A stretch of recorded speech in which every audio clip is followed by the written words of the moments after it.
Hang on one second. I'm going to do this correctly. Ladies and gentlemen, welcome to the Monday Night Comedy Show live from nanotako Studios in North Minneapolis.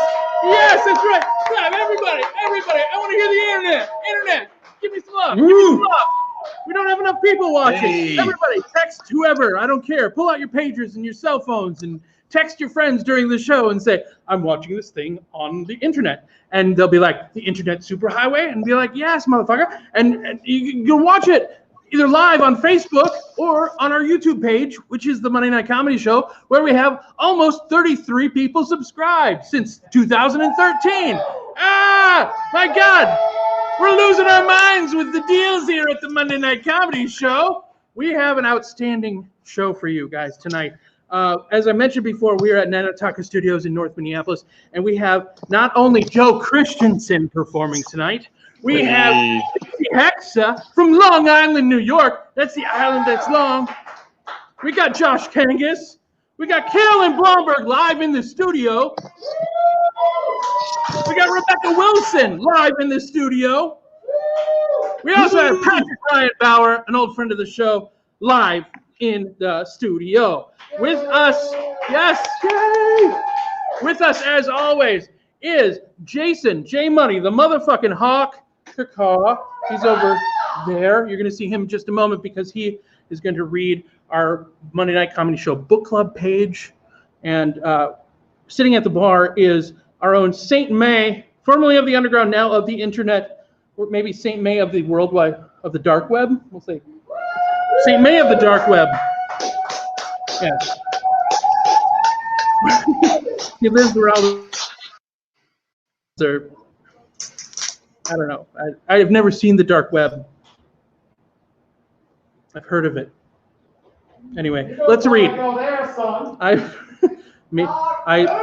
don't protest too much. This is time for the Monday Night Comedy Show book club book, where we read a page a week from a volume that you may or may not remember from when they taught you in 8th grade. They made you read Where the Red Fern Grows. They made you read, maybe they made you read the Glory, which is about the Civil War. I don't know what else they taught in 8th grade. Latin, I don't know, whatever. Some light medical procedures. Anyway, we're going to read a page from Full House of Stephanie, Picture Me Famous, which is a 1 in a 12-part series based on the character from the hit television series. Can Stephanie change from model student to fashion model? Here to answer that question, reading page 9, please welcome to the stage Jason, also known as J Money, the motherfucking hawk. Caw-caw! If I figure out, I don't know how to do this. Here we go. Shit. Oh my God. Andy. Jeans and Ted's suede cowboy boots. Someone who looked like she should be on the cover of a magazine instead of in a middle school cafeteria. Stephanie swallowed hard. It was the new girl, Amber Armstrong. Friday night, Amber said vaguely, looking away from Kyle. Oh, come on, Kyle pressed. It'll be fun. Stephanie had noticed Amber the first day she arrived. Who hadn't? Amber was beautiful. Tall and slim with a perfect face, deep blue eyes, and long strawberry blonde hair. Well, I'm afraid I'm busy that night, Amber answered, tossing her hair over her shoulder. Sorry. Suddenly, Stephanie realized she'd been standing there slack-jawed, staring at Kyle and Amber, convinced that she would explode if she didn't get out of the cafeteria in 2 seconds. She dumped everything into the garbage can, tray included, and ran for the doors. She brushed past Darcy and Allie without saying a word. They didn't let her go far, though. Darcy grabbed her arm before she took off down the hall. What happened, Steph? I'm so embarrassed, Stephanie cried, looking over her shoulder to see if anyone else was coming. Ladies and gentlemen, oh my God. Ladies and gentlemen, that was page 9, read by J Money, the motherfucking hawk. Caw-caw. Give him a round of applause. Thank you so much, Jason. Now, ladies and gentlemen, you might notice that we do have a little stage area for people here in the studio. What you didn't see is the magic behind all of this at Nanotako Studios. We have microphone covers that fit like Jimmy hats over the mics, and everybody's safe. We have masks for when we're not performing or on camera, so everything is more or less safe. No COVID-19 here.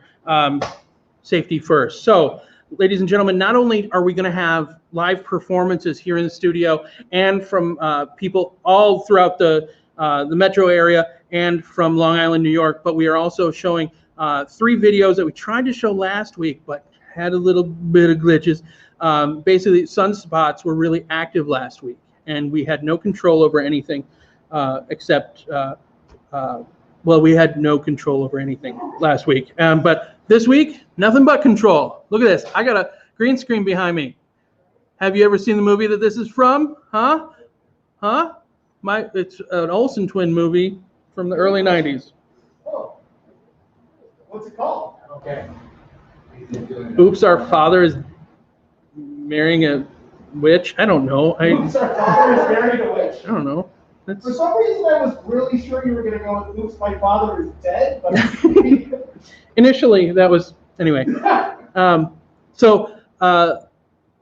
My friends of the internet, thank you so much for being here. We're really excited to be here at Nanotako Studios. And our first comic of the night, our first performer, is an old friend to this ye old COVID-19 online showcase. You might remember him from last week, the week before last, etc., etc., etc., all the way back to March when we first started doing this online, when we were but puppies, and now we are 6. Put your hands together for the one, the only, Mr. Joe Christensen. Hey, everybody. How we doing? Hey, are you guys having okay, like sound and audio and everything? You know, sound and audio? Okay. I don't know, it was really tinny on my end, and there was a fucking ghost.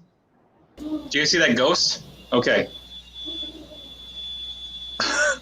So I'm going to get some jokes.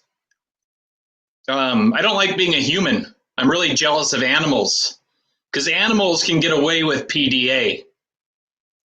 Like, you can't yell, "Get a room," at 2 horses. You actually have to go rent a room out for them, and then lie to the front desk so they don't know the room's for horse fucking. I got stopped by one of those horse cops. It's a lot of horse jokes. I don't know how this happened. I got stopped by one of those horse cops, but I was asking for it. I was walking down a dark alley with a big bag of oats. I'm really bad at remembering people's eyes.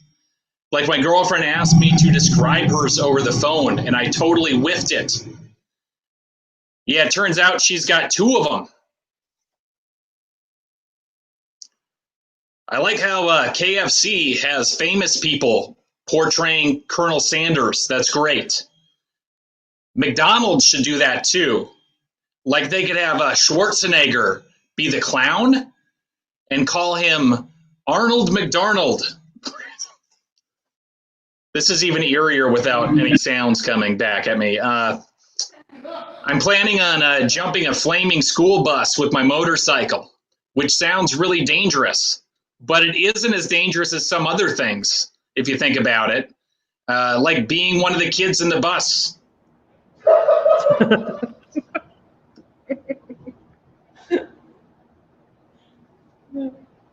Dog sledding sounds like a hard sport, especially where you have to find a dog big enough to sled down a hill on.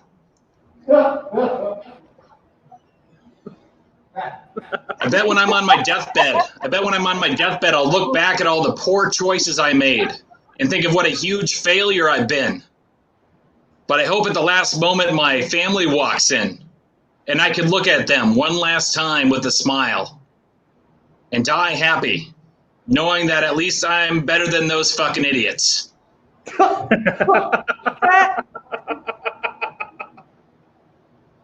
1984 is real. It's happening, people. 1984. Yeah. The thought police actually exists. Yeah. Yeah. Like, I got arrested while driving on the interstate. And all I was doing was thinking, man, I'm fucked up.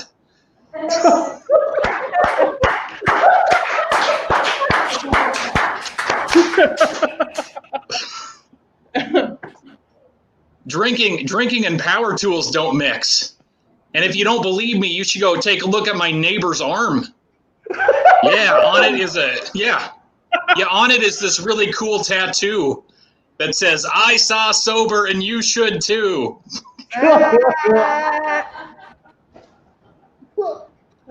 Do you know for the price of one Starbucks Grande Mocha, you could provide a starving person in Africa with a Starbucks Grande Mocha? Of course, you'd have to pay $100 in shipping, and it wouldn't be good by the time you got there. But still makes you think.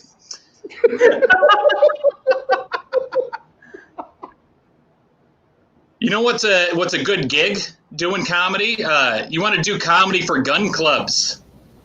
You sell so much merch. Like after one of my sets, the audience bought over 1,000. Yeah. They bought 1,000 of my autographed headshots just for them to shoot at.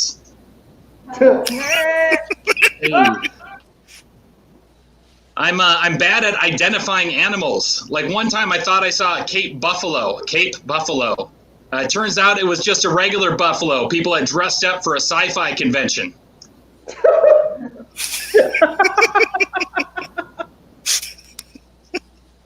I set up a kissing booth one time.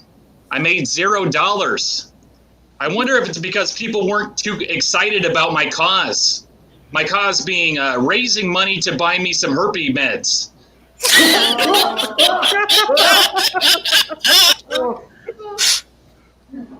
Here's a useful tip that's gotten me out of a lot of jams. If you get cut really bad, put ketchup on top of the wound. That way, when you're at the ER, the doctor will say, "I've been fooled. You're not bleeding at all. This is ketchup." And then you wipe the ketchup out of the way and say, "You've been double fooled. I was bleeding too."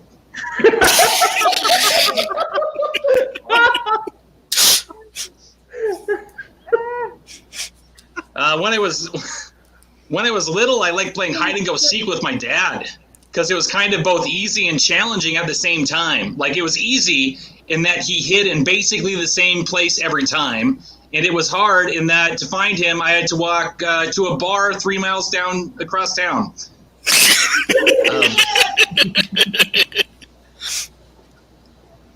I hate spilling things on a first date. You guys ever spill something on the first date? It's always really embarrassing, right?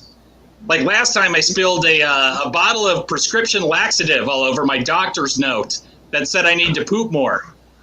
Clumsy me. Really embarrassing. Oh shit! I've never eaten at any of the sushi restaurants in Fargo, my hometown. But one time at McDonald's, I accidentally ate a fillet of fish that was still frozen in the middle, and I'm pretty sure that's the exact same thing. All right, that's it. Thanks, everybody. Ladies and gentlemen, give it up for Joe Christensen! Yes! Yes! Yes! In all this excitement tonight, I forgot that we have other people watching with us. You've only seen me and Kruger, but you know, one more time for Joe Christensen. But let's say hi to other people who we know and love. Cece Hex from Long Island, New York. Hello, welcome to the show. We're happy to have you. Thank you. Angus, thank you for being here. I believe you are located in St. Louis Park. Yes, sir. Yeah, excellent. And let's see who else. I believe that's our three call-ins, but of course we have St. May and Kruger. And sitting next to Kruger, you might notice there's someone wonderful sitting next to him. That's Kat Morgan, ladies and gentlemen. She's basically our boss for the night. She and Mercy have graciously let us bombard their studio and take over, making this the most powerful Monday night comedy show on the planet. So special thanks to nanotako. Yeah, oh my God. Very loud. We do want you to visit nanotako.com and get to know what they can do. Because if they can make us look good, they can make you look even better because you might pay them. So, ladies and gentlemen, without further ado, from Long Island, New York, where they make picante sauce and Billy Joel records, put your hands together for CC Hexa! Oh, don't make that face about Billy Joel. I hate that I'm coming to you from Long Island, and I want to make it very explicitly clear that I was raised in Manhattan. I want that to go unquestioned. As I'm a snob. Okay. No, I'm a self-hating snob. My whole life, I thought that I hated my body, but recently, during COVID, living with her, I realized that I just hate my mother. The thing is food. Food is the one addiction that you can't just quit. Like, if you're addicted to heroin and you stop doing heroin, you'd survive better. If you're addicted to food and you stop eating food, you die pretty fast.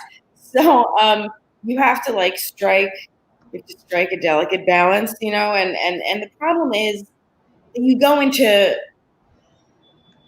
go into frenzy mode because, we haven't adapted. Human beings, we're our bodies, we still think we're hunter-gatherers. We haven't adapted to, supermarkets. And so when you start to eat, you get an endorphin rush because you want to keep eating because there may never be food again. So if I'm lucky, I don't just black out and then come to later licking frozen butter off a bread knife naked from the waist down. I am trying to lose weight. People say, you shouldn't lose weight. Don't lose weight for your mother. Don't lose weight for anyone but yourself. I was like, I'm not trying to fuck myself. I'm going to lose weight for other people, I think.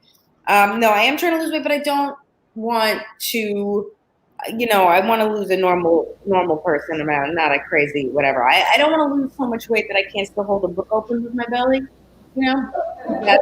That's one of life's true pleasures. You can just with both your hands, you can smoke a bowl or it's like you've just got your book and you can be like, Agatha Christie.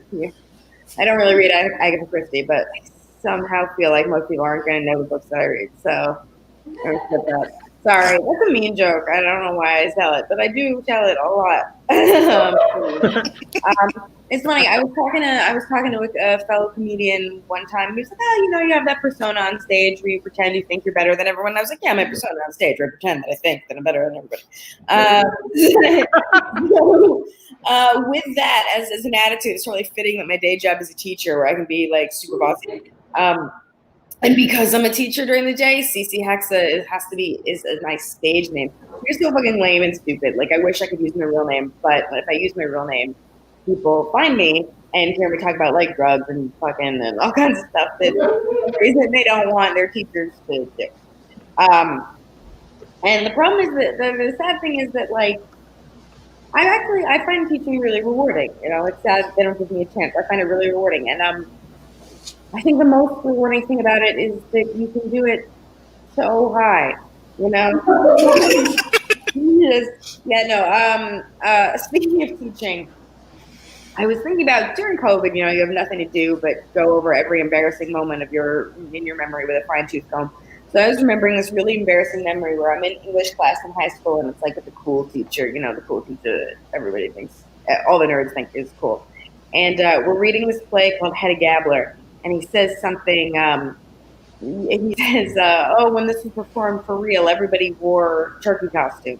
And I raised my hand like a little shit. I was like, if everybody wore turkey costumes, how did they affect the realism?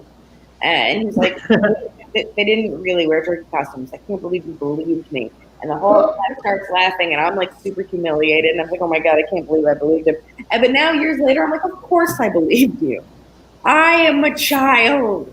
You are my teacher. It is your job to tell me the truth. You are paid to tell me true things. Man, that was funnier last time I did it. Let's see. What other things? Oh, so I've got a dog. My dog is too small. I love her, but she's much too small to be a thing that exists. There's a telephone's ringing in my house. I'm not going to answer it though. It's from my dog. No, she's so small that like I can't let her outside because I'm afraid that a bird will swoop in and get her. And a bird, the hierarchy of animals was like dog, bird. Like if a dog should be afraid of a bird, that dog's an abomination. I don't know how much time I have left, but I don't think it's that much, so I'm going to try to go real fast. I say as I pause then for like 15 seconds. I've been trying to become sort of a little bit more vegetarian. I haven't really, but I've started feeling guiltier for eating meat. And I've been thinking about all the different animals and how they eat. And like when we eat a cow, one cow feeds a lot of people. And I was thinking about whales. When whales eat krill, every meal is a genocide. Like whole languages are wiped out every meal. Just millions of villages and nations of krill. Anyway, last thing I'll say. So 911 is the number we all know, and it has a purpose that we also know. 411 used to be a number, and it turns out it still is. The only time 411 used to be a normal thing. If you didn't know someone's number, you could call. They would say city and state, and you'd say, "Oh, I'm looking for Courtney Glickman in Nanotako," and they would find her. Now everybody has a cell phone, so anything you need is in your cell phone, almost anyone, or you can Google them. So the only time you need 411 is when they take your phone away. And the only instances this happens is when you are arrested and when you are put in the psych ward. So now what used to be a job that was just like, oh yes, I'm looking for such and such name. Now every call they get is, I need my mom! Okay. I'm glad to end on a laugh. That was a really slow set. Thank you guys for having me. It was not that CC action, ladies and gentlemen. Yes. Oh, CC, thank you for being here. And on last minute notice too, we had a cancellation due to sickness, and you filled in a pinch in a different time zone, no less, in Long Island, making a Billy Joel mixtape. I could not hate Billy Joel more. I could not possibly dislike the music of Billy Joel. And I'm from Manhattan. God damn it. And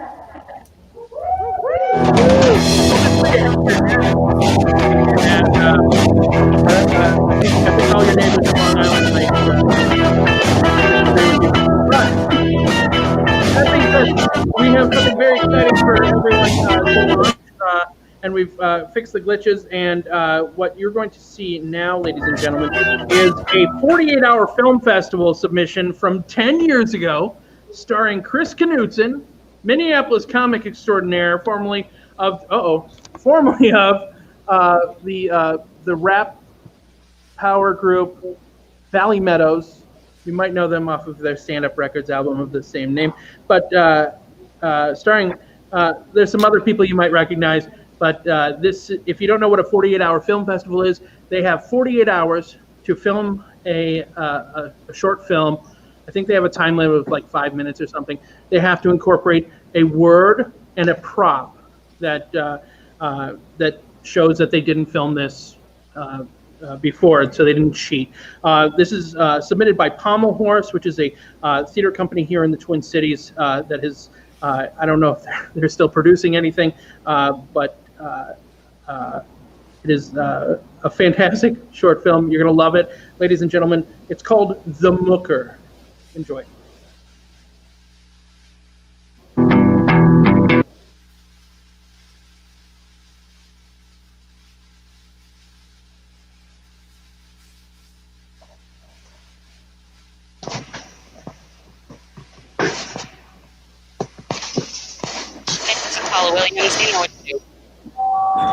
Hey, Paula, it's Clarissa. I'm here. Where are you?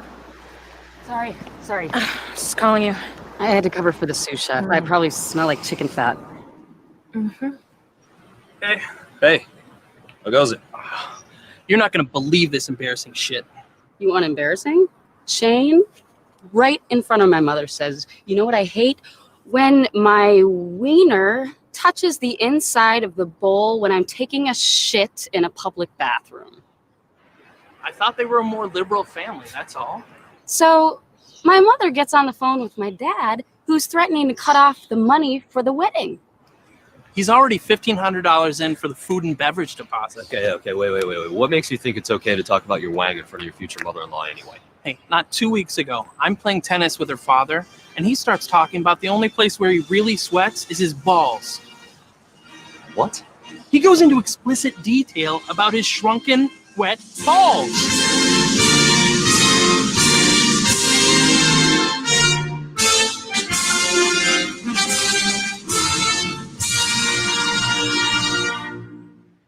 My father's balls. Oh my God. I saw them. He was in the locker room drying them with a hairdryer. On the cool setting? I suppose so. I wasn't that close to his sack. You are entering into one twisted family, my friend. Hey, not everybody can be in the perfect relationship like you and Clarissa. You think so, huh? Just found out something about a guy she dated before me. What, Justin, that guy who wouldn't shut up about softball? No, not him. After him, but before me. Who was before you? I dated a mooker. What? Short and sweet. He's got a tasty treat for you and yours. But it ain't no whore. He's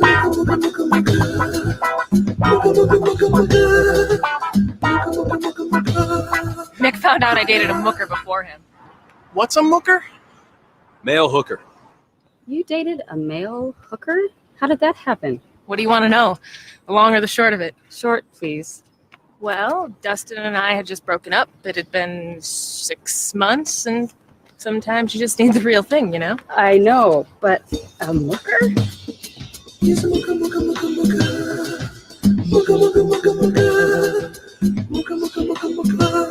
I'm already mortified enough. The point is that now Nick knows, and I don't know what to do.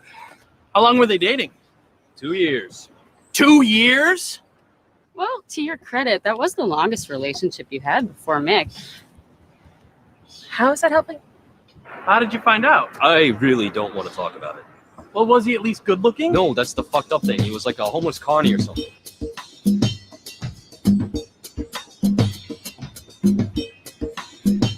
He was pretty stunning.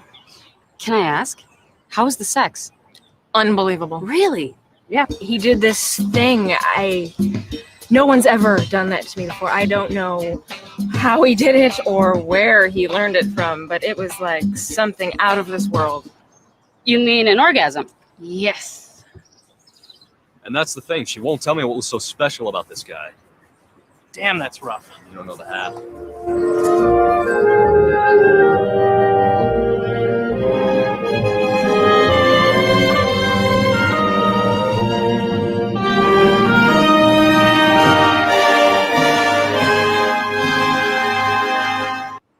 So, wait, they didn't know each other? Yeah. Really? Yeah, you're right. Nobody's going to believe that piece of shit. All right. That's right.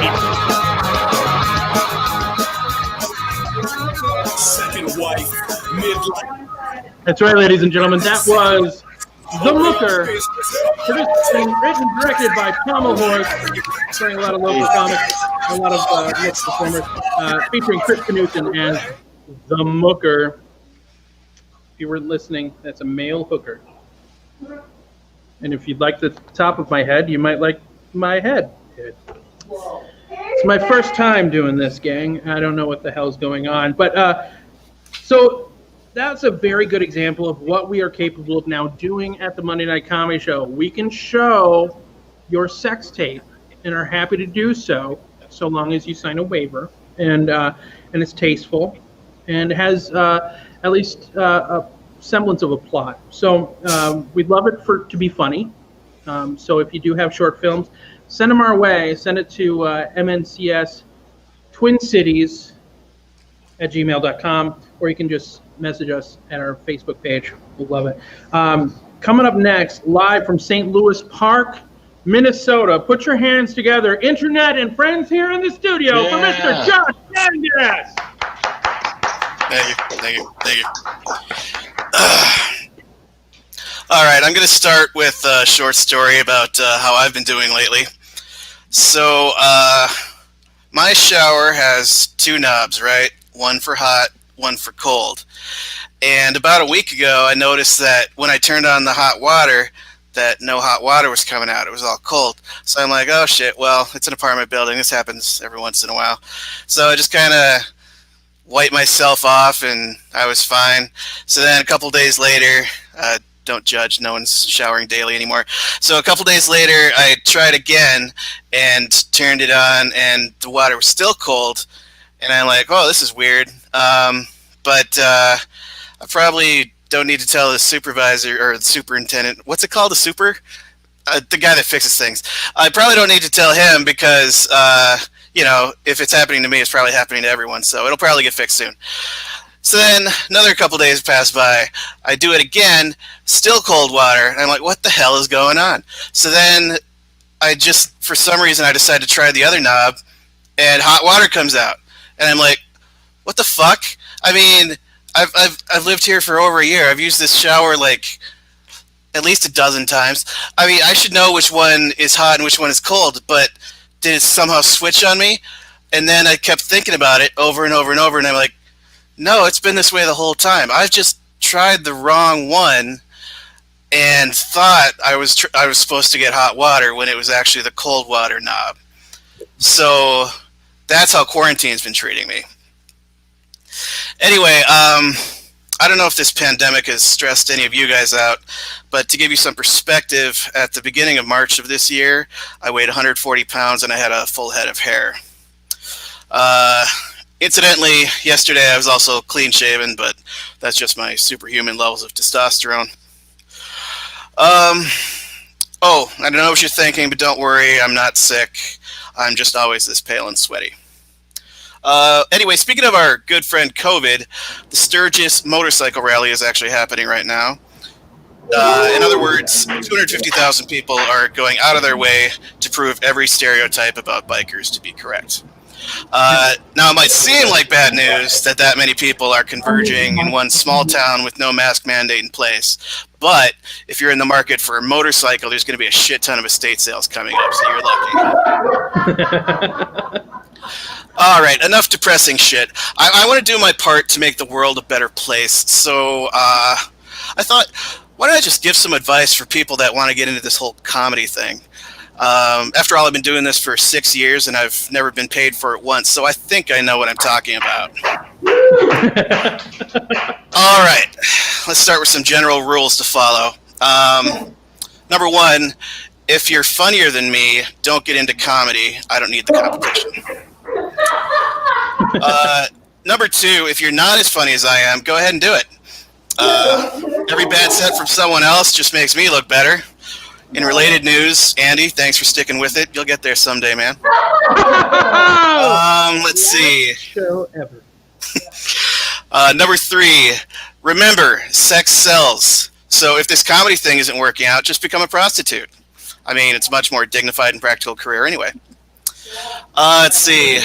Number four, don't be too hard on yourself if you bomb. Everyone bombs at some point. All it means is that you're not funny, no one likes you, and you should give up so that I have more stage time. Let's see. Number five, don't think too highly of yourself. Audiences love a comic that can be self-deprecating. Of course, this doesn't apply to me because I don't have any flaws, but it's good advice for the rest of you shittier comics. Okay. All right, that's my advice for aspiring comedians, but how else can I make the world a better place? Let's see. I know, I could tell an inspiring story. I'll start with a story about me and my dad. Once when I was a very little kid, I was on a walk with my dad, and I went to hold his hand. Unfortunately, in his hand was a lit cigarette, and it burned me. Little did I know that this one event would turn out to be a metaphor for our entire relationship. Just a bunch of incidents of me reaching out just to get burned. But the story has a happy ending because he's dead now. Anyway. Oh my god. So I guess also in the interest of making the world a better place, I'm going to stop talking. So have a good night, everyone. Thanks a lot. Ladies and gentlemen, please give your applause to Josh Kangas.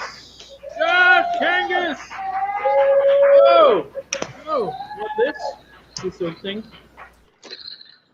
I got... It is. Is it? It is. It is. I can't snap. I can't snap with this thing, but I can. I got this is my son's, and he thought this was hilarious. Just thought it was the funniest damn thing, and I'm the one who showed it to him, but he was doing it like when my back was turned, so he wouldn't get in trouble. Like if I tell you how the joke, you know. It's like the old "if it's funny, you're not in trouble" rule. Exactly, it is. So I'm trying to get a age, sex, location from everybody who's watching, like AOL old school, but only a couple people are doing it, and they're all lying. Well, we got. You said we're 18. We're 13. We can't be 13 on AOL, man. It's like haven't you ever chatted with sexy people before? Some of us had really bad rural dial. We know these people. I always clicked no, don't enter site because I'm underage. That's very good. All right. And now, Josh Kangas, let him look at you. Take a bow. Yeah. Josh Kangas. Josh Kangas.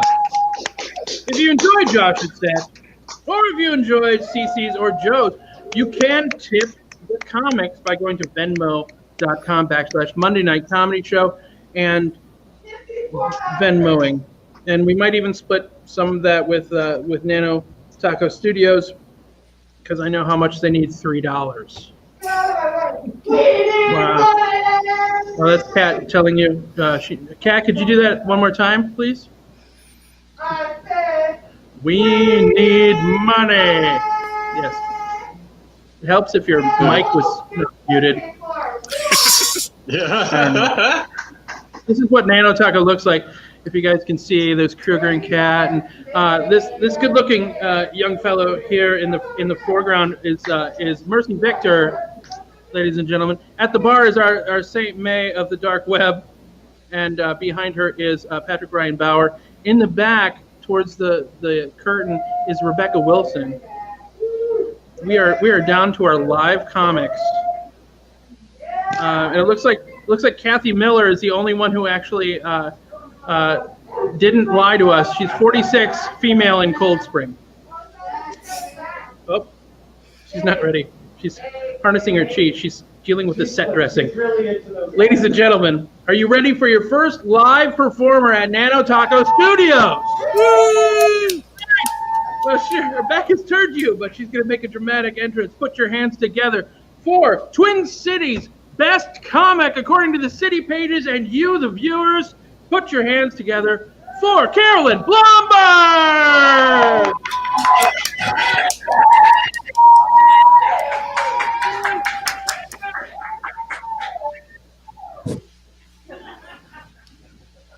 Hi. Do you guys want to see me without my mask on? Oh my god! Oh my god! Oh my god! It's fine.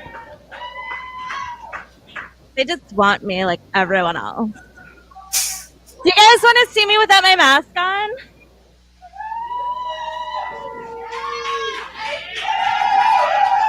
Ooh.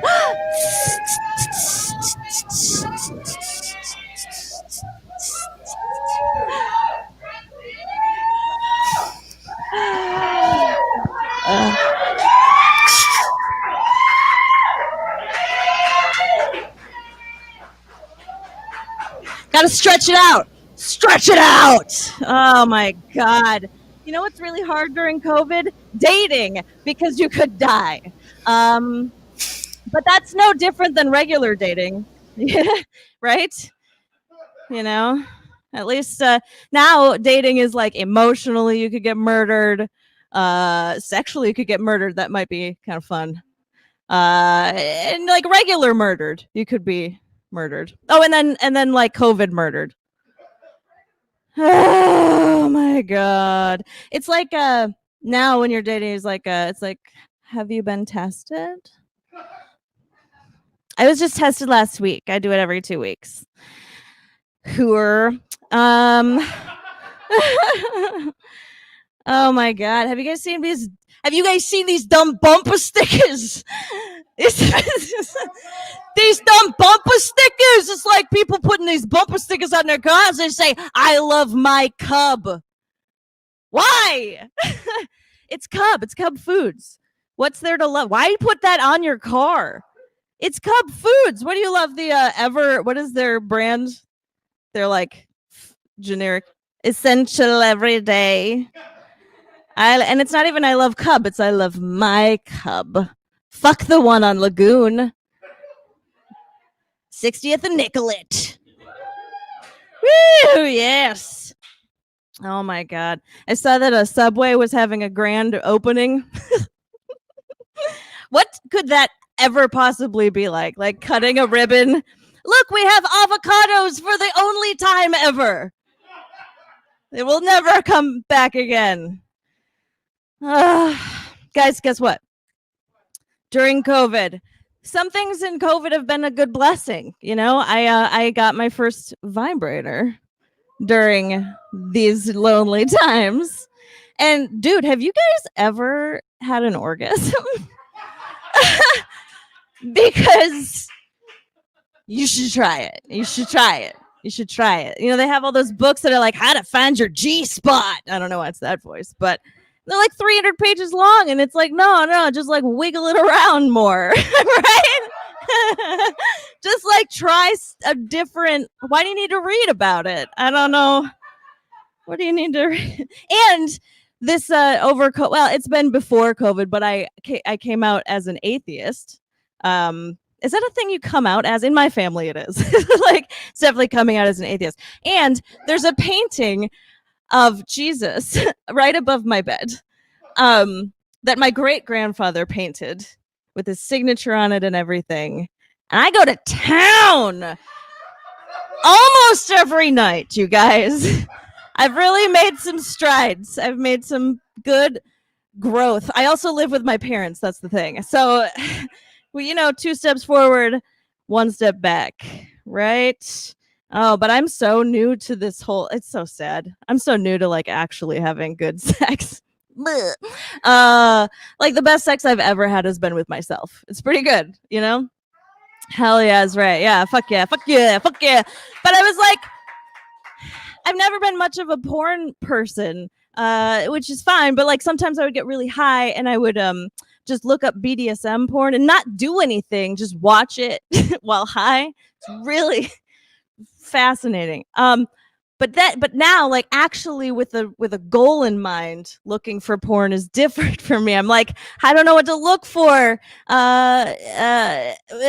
Sex, movies. I looked through my history. One of them actually says porn movie. Sexy men. What am I, 12, you guys?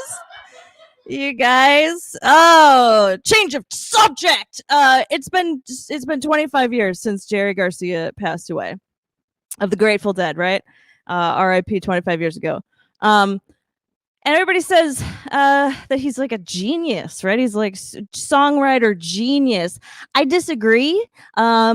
I think it's more impressive that he could concentrate for that long while just stoned out of his mind 100% of the time, dude. Like he could concentrate enough to write a 20-minute song about like bridges or sunsets or something. I don't know. I can't even do my laundry when I'm out of my mind. So R.I.P. Jerry Garcia. All right. Thanks for watching. Bye. Ladies and gentlemen, that's Carolyn Blomberg.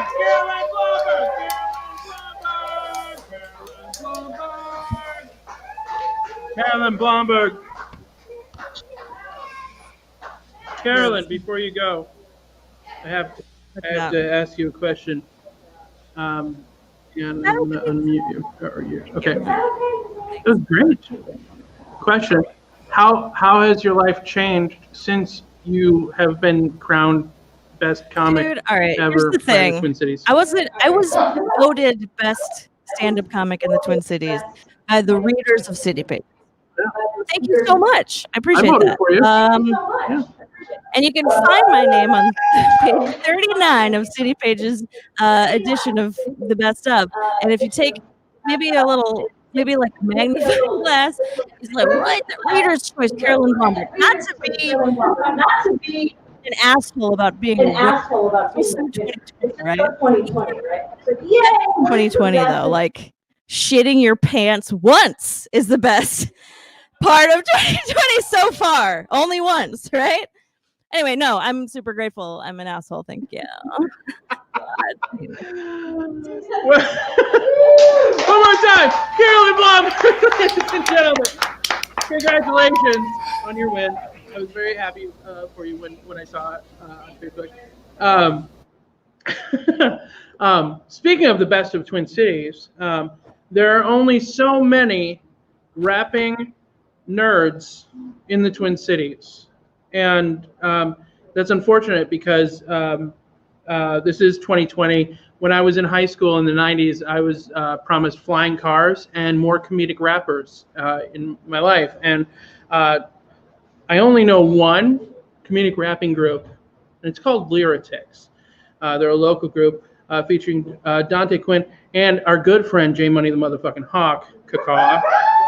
And they made a music video a while ago. They filmed it in a place called Club Underground, where you might remember. That's where we had our show before the COVID hit, and so it's good to revisit that place. Ladies and gentlemen, let's play a video here for you. This is "Roll All Night" by Lyritics. Start clapping! Ah! Clap, clap, clap, clap, clap, clap, clap, clap, clap. Yes!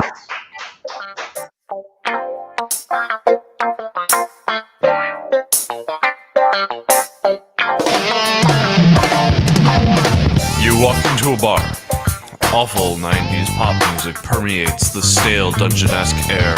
Looking around, you see the usual rabble of frat boys, wannabe sorority girls, and corporate stooges blowing off steam for a soul-crushing day at a desk. You see a fresh face. College local, 15. She's new. You don't recognize her. What do you do? I know you ain't the type of girl who know the difference between a perception check and saving throw. But when I cast detect magic, your eyes glow. So let me clue you in on lore you don't know. Well, maybe you're perturbed by words used by us nerds when we're talking about games you think are absurd. But why don't you want to get involved romantically with dudes who are hardcore into fantasy? Just roll the die, we can go all night. Got my +5 chain, my armor, we gonna do this right. Don't be afraid, I will make my fortune. On the table we will roll till we see that sun rays. You gotta know we nerds are much different than the usual douchebag snakes that try to slither in. We're sensitive, deeper than what you see in skin. Always succeed in any quest that we're giving, kid. So what you say, girl? Wanna step into our world? We got the XP, our best feat is in proof freaky. And when we speak, we might sound kinda cheeky, but when we're making love, they'll do it meekly. Just roll the die, we can go all night. Got my +5 chain, my armor, we gonna do this right. Don't be afraid, I will make my fortune. On the table we will roll till we see that sun rays. Are you a celestial? Because you got to be from heaven. I check my knowledge local. You don't come here often, do you? If you're a wood nymph, I'm screwed. Hey girl, can I buy you a potion? I'd let you dominate my person any day. What's a lawful good girl like you doing in a place like this? I'm a wizard, I got millions of spells. Take a minute and roll with me. My +3 staff of magic missile will take you where you wanna be. The die has been cast, no time to wait. It's me and you tonight. Don't need a breakout, just cast taste and we'll roll till the morning light.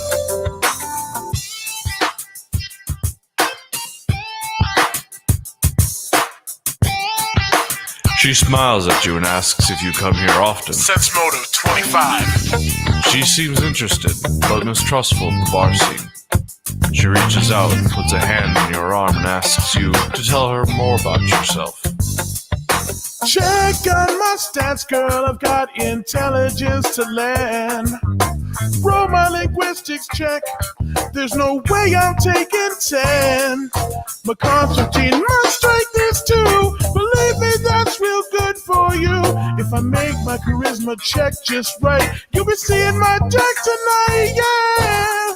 So what's wrong with a little bit of magic or escaping from this world that can be tragic? Imagine a guy with imagination who isn't gonna bore you with sports information. He'll treat you like a princess every single day, and every night he's down for live action role play. So have you kissed a nerd today? Then try out a guy who's got the most game. Just roll the die, we can go all night. Got my +5 chain, my armor, we gonna do this right. Don't be afraid, I will make my fortune. On the table we will roll till we see that sun rays. Just roll the die, we can go all night. Got my +5 chain, my armor, we gonna do this right. Don't be afraid, I will make my fortune. On the table we will roll till we see that sun rays.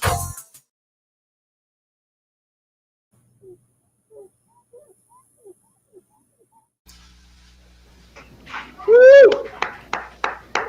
That's what you call lyrics, and that is how you tank a ray. It's called Roll All Night. That's their music video from their EP.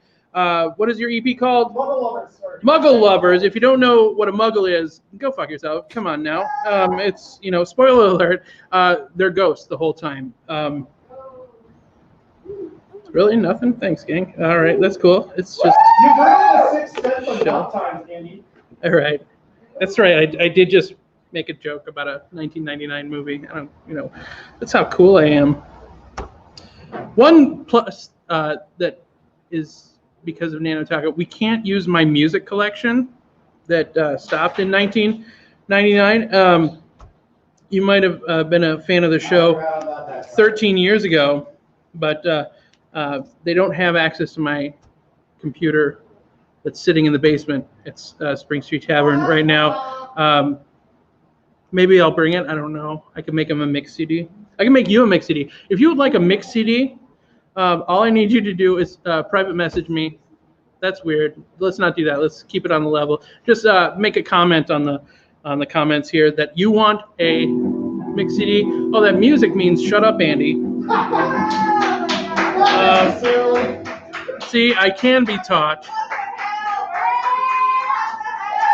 Anyway. Ladies and gentlemen, live from Nanotako Studios, please put your hands together for the one and the only Rebecca Wilson!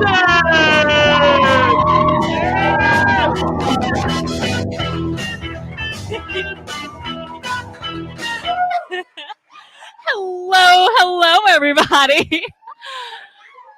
Oh my God, so much love. Has anyone ever been fat shamed by their gynecologist?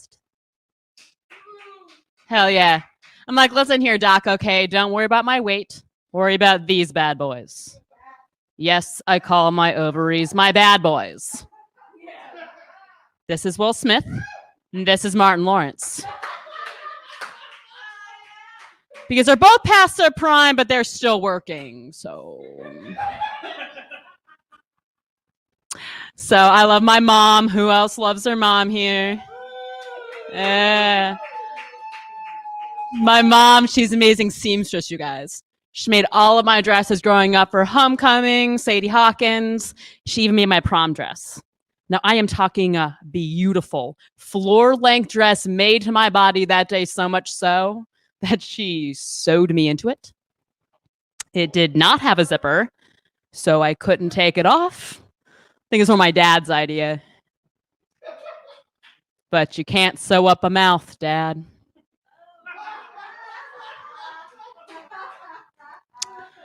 So I was raised in the South, so I was told it's not polite to say you hate anyone, but this is who I hate. I hate King Henry VIII. Anyone else? Just have a visceral hatred for that man. First and foremost, he looks like Louis C.K. already, like, right off the bat. And a little like Josh. Sorry, Josh, but you do kind of have those vibes. Not Louis C.K., the Henry. Anyway, so when you really think about this man, he had to marry his dead brother's wife.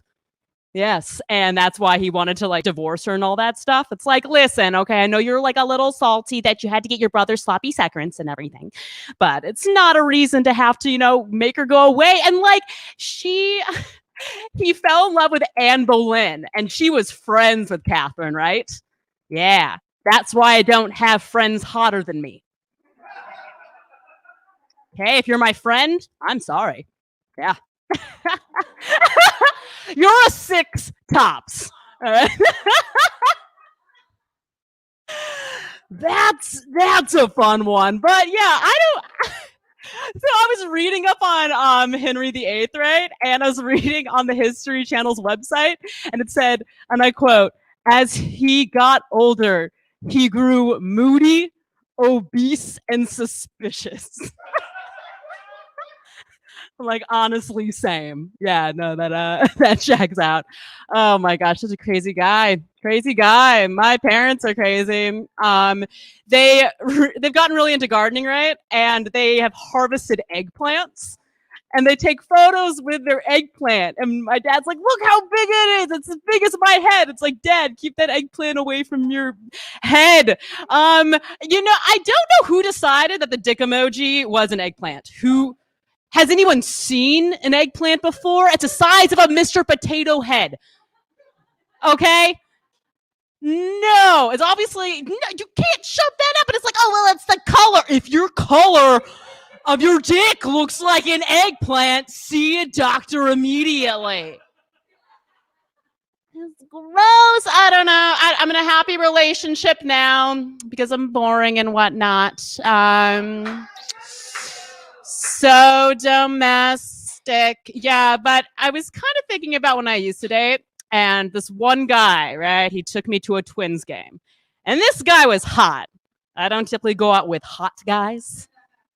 Yeah, you guys know my boyfriend. He's so cute. Okay. Carolyn. Typically the guys I bring around, I'm like, oh, like, this is Paul. And my friends are like, him? And I'm like, don't worry. He has a huge amount of debt. Yes, makes me so wet on my face. I'm crying every day. I don't know. I like unique looking guys, though, to be honest. Like, my celebrity crush is Willem Dafoe.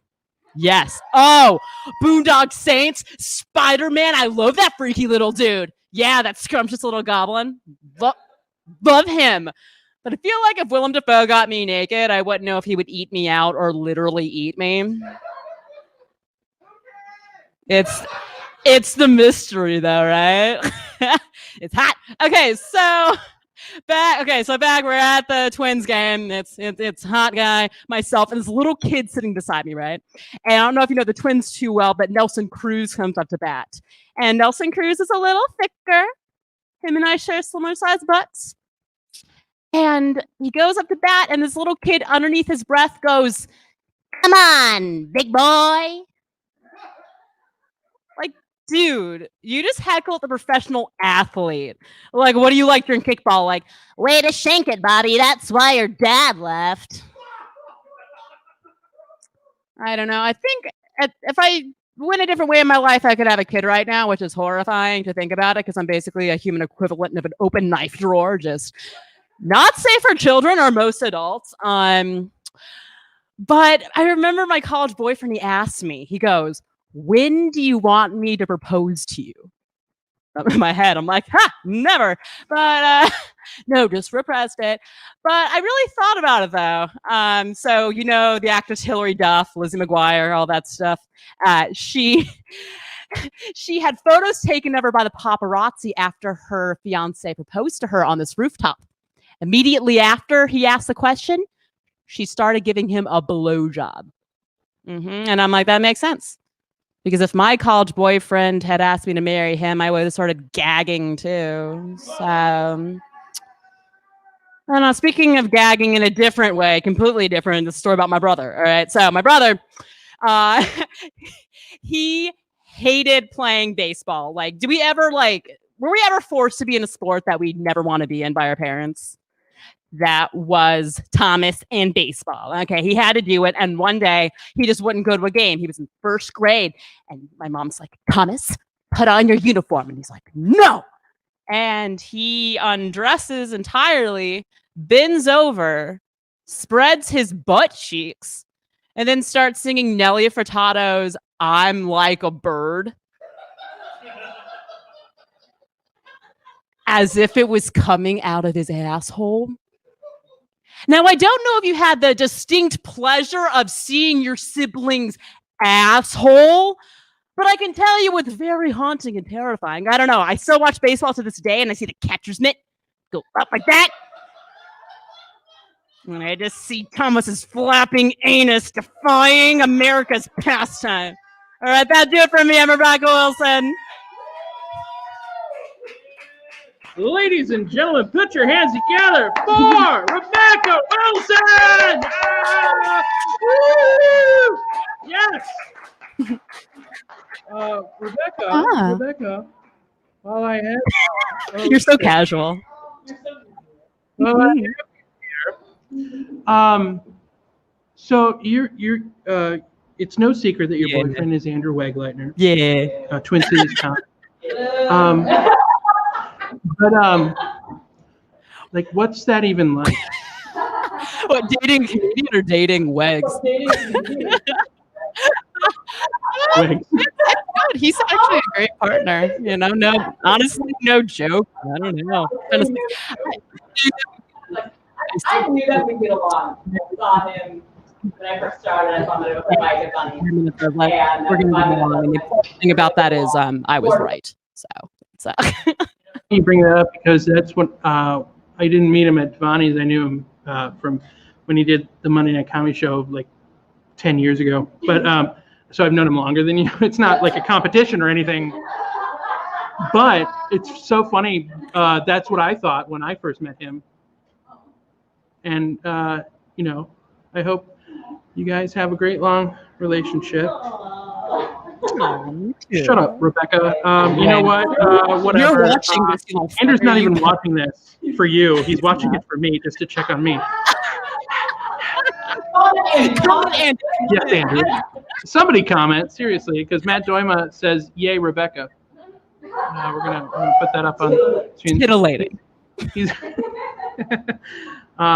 Moody, Obese, and Suspicious. That's the Monday Night Comedy Show and Henry VIII. One more time for Rebecca Wilson.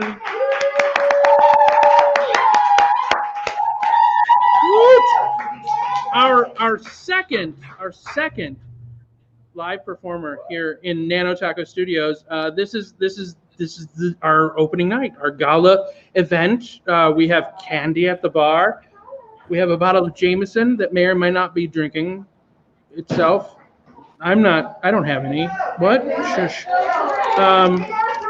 Everybody drink. Anyway, what else was I going to tell you? Oh, if you have fun tonight, which I know that you're having fun tonight, you should tip the performers via Venmo.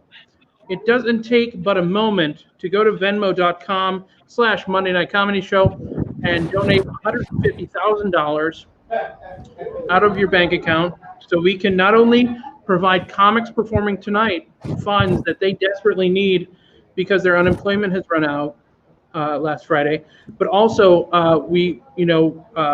drugs don't buy themselves. I'm not saying that we're buying drugs here at Monday Night Comedy Show because drugs are bad, stay in school, but I am diabetic and I'm pretty sure my insurance runs out at the end of the year. So do it, if not for the comics, do it for me.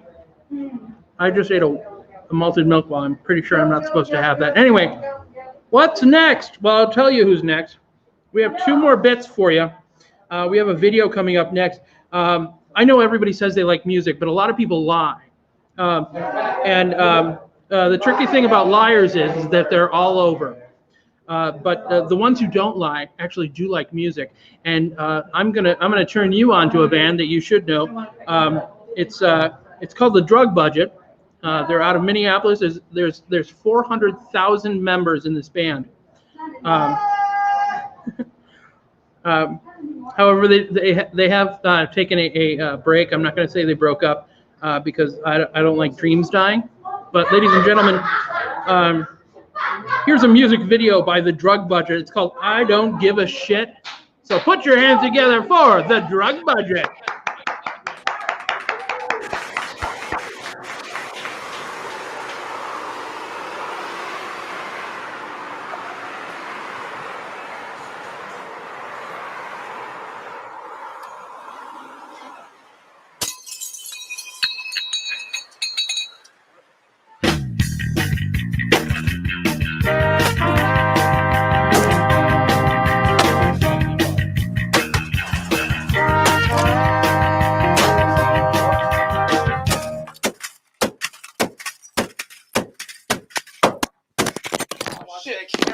Damn it, dude. I asked you for one thing. How are you ever gonna have unless you take from someone who has?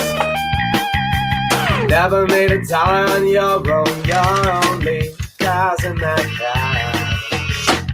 If we communicate, then can we soon escape? You think you made your mark, but it's not too dark for me to just illuminate. I'll bet you can, bet you won't. 'Cause I don't give a shit about anything. One man, one handwritten note. 'Cause I don't give a shit about anything. No, no.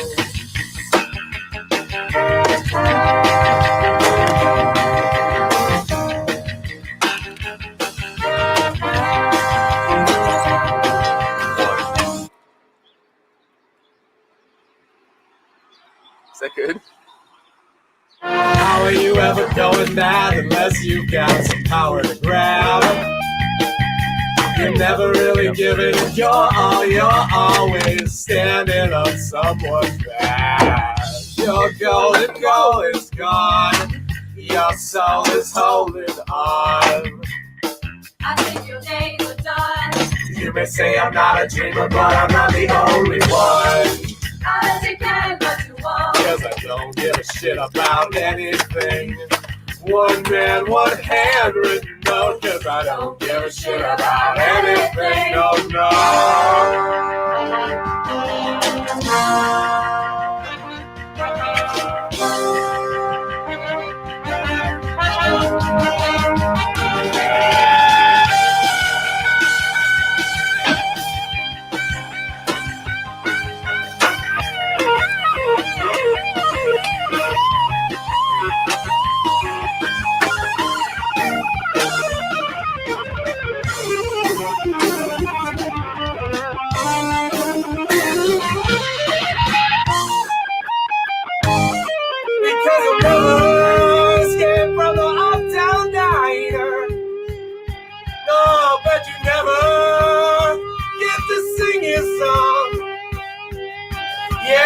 I'll never escape from the uptown diner.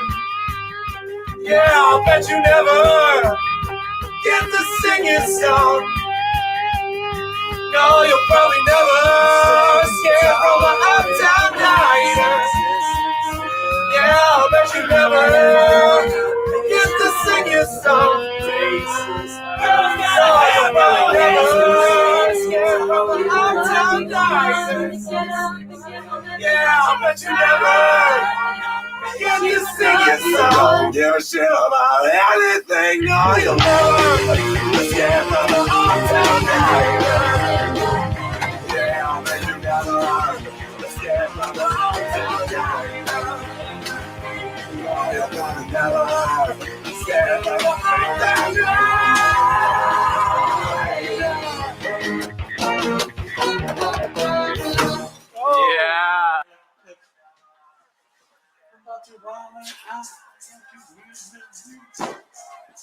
Oh, fuck my life.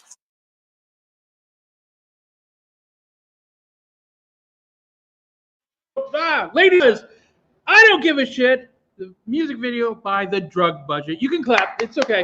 They can hear you, all of them. They're all here listening to you.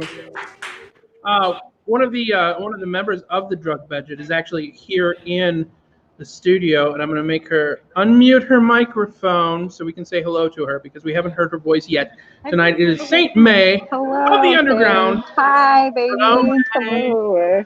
Hi, kids. We love you. You're here. May I just want to remind everybody that you are one of the new booking agents of the Monday Night Comedy Show. So anybody who wants to perform at this amazing place, they need to talk to you and get on your good side and buy you goods and sundries. Sundries. I love sundries. You are taken care of. And along with Ronnie, who will also answer all emails, mncs@twincities@gmail.com. Say that again. I'm sorry. She was also in the budget, and Ronnie is also in the budget. She's not here right now, so you're the star. So she doesn't count. Okay. The star. Nope. She counts, just less. But she also likes sundries, so that's why I brought her up. True. All right.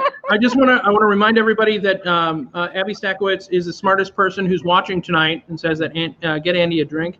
We have bottles of water. We agree. will take care of that. We got you. Thank you. Thank you very much, Abby, for watching. Thanks everybody for watching. Just want to remind you, if you do have a minute, please strip the comics. Venmo.com/Monday Night Comedy Show. Every dollar will go to the Monday Night Comedy Show performers and staff, not me. Although I do take a cut to buy rock. So, ladies and gentlemen, that being said, stay off drugs and stay in school. Put your hands together for our final comic of the evening. His name is Patrick Ryan.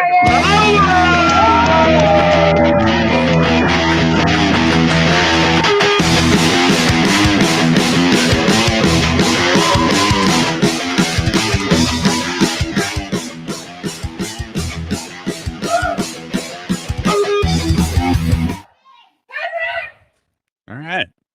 Hello. I'd like to start by saying that my set tonight is dedicated to the late Wilford Brimley, amazing actor who I will always remember for his role in John Carpenter's The Thing. Of course, it might not actually have been him. Thank you, one person. What do I got here? Yes. Wet ass pussy. What is it? Where does it come from? I'll tell you what it is. It's the taste sensation sweeping the nation. The hot new single from Cardi B featuring Megan Thee Stallion. Now, I appreciate this song for a couple of different reasons. First off, the importance of vaginal lubrication cannot be overstated. Okay? Less hurty, more squirty. Okay? Second of all, the song managed to get a second rod jammed firmly up Ben Shapiro's asshole. Someone asked me before the show, who is Ben Shapiro? And I didn't have a great answer for that, except for it's like if you found the angriest 13-year-old you know, told him he was right about everything that he thought about the world, gave him a microphone and a Twitter account, I guess that's Ben Shapiro. Like I'm pretty sure he got the hair lasered off of his face so he wouldn't have to shave anymore. But he's a fucknut, basically is what he is. He's like, oh, the song's vulgar, blah, blah, blah. And he actually said that his wife, who's a doctor, said that these sounds like these women have a medical condition. Wet pussy, not normal in the Shapiro household. Which, you know, and that's the thing for some people, you know, pussy doesn't get wet that much. That's fine. That's cool. But it told me Ben Shapiro is not fucking his wife. For sure, because that dude does not have the wherewithal to spit into his fucking hand to help get things going at all. All right, that is just not happening over there. That's all I had on that. I heard the song for the first time today. It's good. It's a good song, actually. And what a song to drop in the middle of a fucking pandemic. Right, you're just putting that in the lap of the fucking horniest, most sexually liberated generation that's just not fucking allowed to leave the house. Just seems mean. The song is good. I spend too much time on Twitter, and there's people want to know that there's actual discussions about whether or not it's okay to punch a Nazi. I'm like, it's okay. You should probably shoot them. They won't get up after that. You punch them, they might get right back up and keep doing Nazi shit. Like, blah, blah, blah, the Third Reich, blah, blah. If you fucking shoot them, they're dead. And you're like, bam, sorry, officer.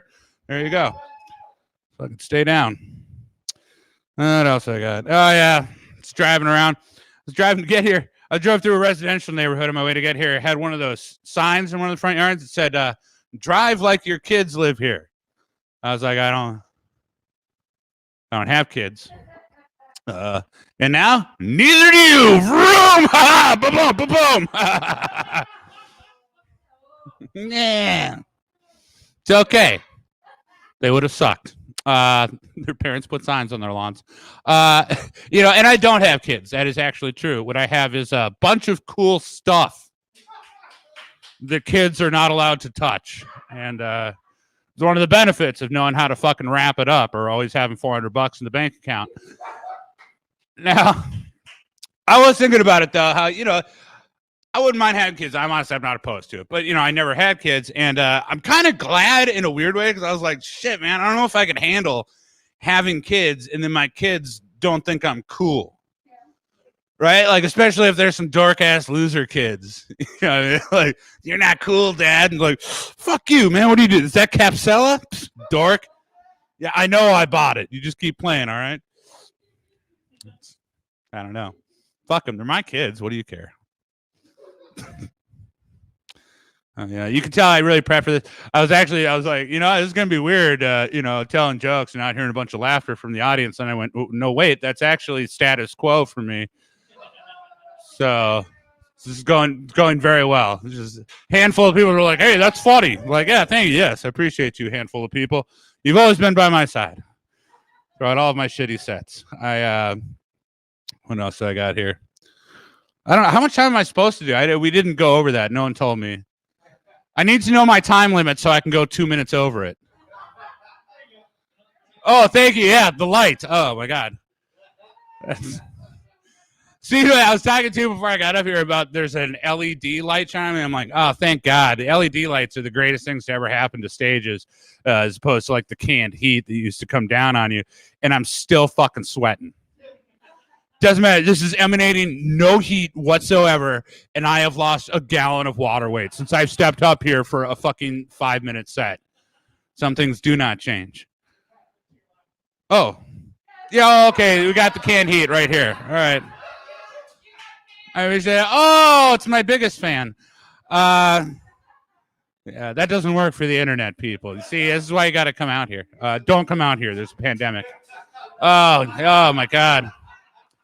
Thank you. Cool.